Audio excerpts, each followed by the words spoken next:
रत्नावली नाटिका इसकी प्रणेता है हर्षवर्धन। इनका समय है 606 से 648 ईस्वी। इनका जन्म है स्थानेश्वर। इनके पिता का नाम है प्रभाकर वर्धन और इसके नायक हैं वत्सराज उदयन जो धीर ललित नायक हैं। नायिका है रत्नावली और इसका नामकरण नायिका के नामकरण अर्थात रत्नावली के नामकरण पे हुआ है। इसका अंगी रस है श्रृंगार। इसमें गुण है प्रसाद माधुर्य और इनकी रचनाएं हैं प्रियदर्शिका जो नाटिका है, नागानंदम जो नाटक है, रत्नावली जो नाटिका है। इसमें प्रमुख पात्र हैं उदयन जो नायक हैं, रत्नावली जो नायिका है, बसंतक जो विदूषक है। इस नाटिका का प्रारंभ नांदी पाठ से हुआ है और इसका अंत भरत वाक्य से हुआ है। रत्नावली 4 अंकों की नाटिका है। आज हम रत्नावली नाटक के प्रथम अंक को देखते हैं। कौशाम्बी नगरी में मदन महोत्सव मनाया गया है। स्त्री पुरुष सभी मदन महोत्सव को मनाने में लीन हो गए। चारों ओर अबीर गुलाल उड़ाए जाने लगे। इधर रानी वासोदत्ता मकरंदोद्यान में खड़े अशोक वृक्ष के नीचे मदन पूजन के लिए गईं। सेविका सागरिका जो कि सारिका रक्षा के बहाने मकरंदोद्यान में जाने से रोक रखी गई है। अन्य दासियों एवं सखियों के साथ वह भी मकरंदोद्यान में पहुंच जाती है। कामदेव की पूजा समारोह में मदनोद्यान में आने के लिए रानी वासोदत्ता महाराज उदयन से भी निवेदन करती हैं तथा महाराज विदूषक के साथ वहां पहुंचते हैं। रानी काम पूजन में तत्पर हो जाती हैं। उसी समय उसे अन्य परिचारिकाओं से साथ सागरिका का भी आना ज्ञात हो जाता है। वासोदत्ता सागरिका को पुनः सारिका की रक्षा के लिए अंतःपुर जाने को कहती है, परंतु वहां से हटकर उत्सुकतावश सागरिका वृक्षों की आड़ में काम पूजन को देखने की चेष्टा करती है। जब काम के रूप में राजा उदयन की पूजा की जाती है तो वह राजा उदयन की सागरिका को साक्षात कामदेव जैसे सुंदर दिखाई पड़ते हैं। सागरिका स्वयं काम पूजा के लिए फूल चुनती है। वह भी कामदेव की व्यास से फूल चढ़ा देती है और उसी समय वैतालिक की स्तुति से उसे यह ज्ञात होता है कि यही महाराजा उदयन है जिनके लिए उसके पिता ने उसे अर्पित किया है। सागरिका राजा उदयन पर आसक्त हो जाती है। यहीं पे प्रथम अंक की समाप्ति हो जाती है। द्वितीय अंक के प्रारंभ में राजा उदयन पर अनुरक्त सागरिका सखी सुसंगता से छिपकर कदली गृह में बैठकर राजा उदयन का चित्र बनाती है, परंतु सुसंगता उसे खोजती हुई वहीं आ जाती है। वह इस रहस्य को सुसंगता से छिपाना चाहती है, परंतु यह सब जान जाती है और राजा के समीप ही सागरिका का भी चित्र बना देती है। सुसंगता के आग्रह करने पर सागरिका अपनी विरह कथा सुसंगता को बता देती है। वहीं पर पिंजरे में बंद मेघाविनी सागरिका दोनों का वार्तालाप सुनकर रट लेती है। इतने में इधर एक वानर आ जाता है जो कि सारिका के पिंजरे को खोल देता है। सारिका पिंजरे से उड़कर वकुल वृक्ष पर बैठ सागरिका तथा सुसंगता के वार्तालाप को दोहराती है। श्री खंडदास के द्वारा सीखे हुए दोहत के प्रभाव से अकाल पुष्पित नवमालिका को देखने के लिए इसी समय राजा उदयन रानी वासवदत्ता के साथ मकरंदोद्यान को आ जाते हैं। उधर वे दोनों सारिका द्वारा दोहराया गया सागरिका तथा सुसंगता का वार्तालाप सुनते हैं। तभी भयभीत होकर कदली कुंज से सागरिका तथा सुसंगता के जाते समय चित्रफलक वहीं रह जाता है। राजा उस चित्रफलक को देख लेते हैं। उस कदली गृह में कमलनी शैया, मृणाल हार तथा चित्रफलक से राजा को सागरिका की कामदशा का आभास हो जाता है।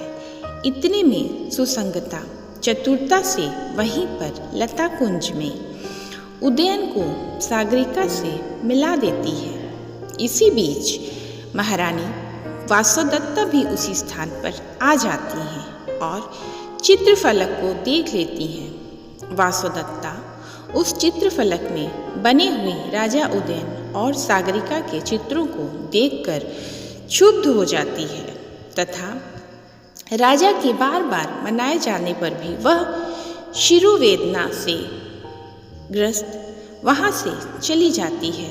विदूषक के साथ राजा भी उसे मनाने अंतःपुर चले जाते हैं। यहीं पे तृतीय अंक की समाप्ति हो जाती है।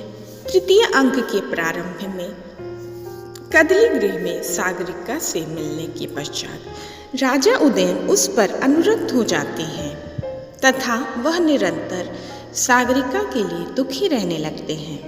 मित्र वसंतक सुसंगता से मिलकर सागरिका के राजा से मिलने की योजना बनाता है। इस योजना अनुसार सागरिका को वासवदत्ता का और सुसंगता को रानी की सखी कंचनमाला का वेश बनाकर प्रदोष काल में माधवी लता मंडप में उदयन से उसका मिलन कराना था, परंतु रानी वासवदत्ता किसी प्रकार यह योजना जान लेती है तथा कंचनमाला के साथ वह निश्चित समय पर स्वयं माधवी लता मंडप में पहुंच जाती है। सागरिका प्रेम में आतुर राजा उदयन रानी को सागरिका ही समझकर उसका नाम लेकर पुकारने लगते हैं तथा सागरिका विषय ही प्रेम प्रलाप करने लगते हैं। राजा के इस अशिष्ट व्यवहार से खिन्न होकर वासवदत्ता अपने को प्रकट कर देती है। राजा वासवदत्ता के पैरों पे पड़कर उससे अनुनय विनय करने लगते हैं, परंतु रानी न मानकर क्रुद्ध होकर वहां से चली जाती है। इधर सागरिका भी योजना अनुसार नियत समय पर माधवी लता मंडप में पहुंचती है तथा योजना के प्रकट हो जाने की सूचना पाकर अपमान भय से आत्महत्या करने का प्रयास करती है। वासवदत्ता वेशधारिणी सागरिका को आत्महत्या का प्रयास करते देख उसे रानी ही समझकर रक्षार्थ मित्र वसंतक को राजा को बुलाता है।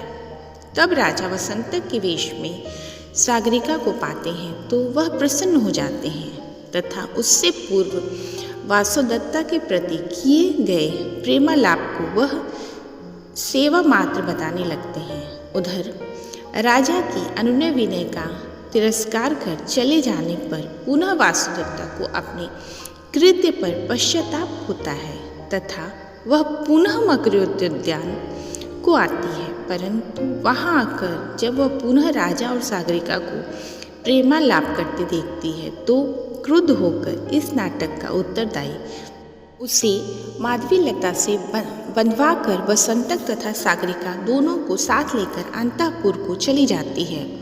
कुछ समय पश्चात वसंतक को छोड़ देती है, परंतु सागरिका को किसी अज्ञात स्थान पर कैद रखकर वह प्रचार कर देती है कि महारानी ने सागरिका को उज्जैनी भेज दिया है। यहीं पे तृतीय अंक की कथा की समाप्ति हो जाती है। अब चतुर्थ अंक के प्रारंभ में अंतःपुर में कैद किए जाने पर सागरिका निराश अपनी माला अर्थात रत्नावली को किसी ब्राह्मण को देने के लिए कहती है। सुसंगता माला लेकर जाती है तथा ब्राह्मण वसंतक से मिल जाने पर वह उसे दे देती है। वसंतक रत्नमाला लेकर राजा के पास पहुंचता है। राजा रत्नमाला देखकर सागरिका को याद कर दुखी होने लगता है। इसी समय उसके सेनापति रुक्मिणीवान का भांजा विजय वर्मा आकर सेनापति द्वारा विंध्य दुर्ग में स्थित कौशल राज्य पर विजय प्राप्त करने का समाचार बताता है, जिससे राजा को कुछ धैर्य होता है। उसी समय उज्जैनी से एक इंद्रजाली अर्थात जादूगर आकर राजा से खेल दिखाने के लिए आग्रह करता है। राजा रानी वासुदत्ता के साथ खेल देखने आती है। इतने में सिंहलेश्वर के अमात्य वशुभूति ब्राह्य कंचुकी के साथ आ जाते हैं, पर राजा थोड़ी देर खेल बंद करने के लिए इंद्रजाली अर्थात जादूगर से कहते हैं, परंतु वह राजा से यह कहता हुआ कि आपको मेरा कम से कम एक खेल अवश्य देखना चाहिए, चला जाता है। वसुभूति राजकुमारी रत्नावली के समुद्र में डूबने की कहानी सुनाने लगता है। उसी समय अंतःपुर में आग लगने का दृश्य दिखाई पड़ता है। आग की ऊंची ऊंची लपटें मालूम पड़ती हैं। रानी वासुदत्ता अंतःपुर में कैद कर रखी गई सागरिका को आग में जल जाने के भय से व्याकुल हो राजा से उसे बचाने के लिए प्रार्थना करती हैं। राजा आग में कूदकर सागरिका को बंधन से छुड़ाकर तथा आग से बचाकर निकाल लाते हैं। वसुभूति उसकी आकृति रत्नावली से मिलती जुलती देखकर उसे रत्नावली मान बैठते हैं तथा वसंतक के पास ही रत्नावली से इसकी पुष्टि हो जाती है। इसी अवसर पर मंत्री योगेंद्रायण भी वहां आ जाते हैं तथा रत्नावली को राजा से मिलाने की संपूर्ण योजना प्रकट कर देते हैं तथा राजा से क्षमा याचना करते हैं। रानी वासुदत्ता सागरिका को अपनी बहन रत्नावली समझ लेती है और उसे कष्ट देने के लिए पश्चाताप करती है। पुनः राजा को स्वयं अपनी बहन रत्नावली सौंपकर उसकी इस प्रकार रक्षा करने के लिए वह राजा से प्रार्थना करती है कि जिससे रत्नावली को प्रेम विवाह से युक्त होकर अपने बंधुजनों की याद न सता सके। यहीं पे रत्नावली नाटिका की सुखद समाप्ति हो जाती है। धन्यवाद।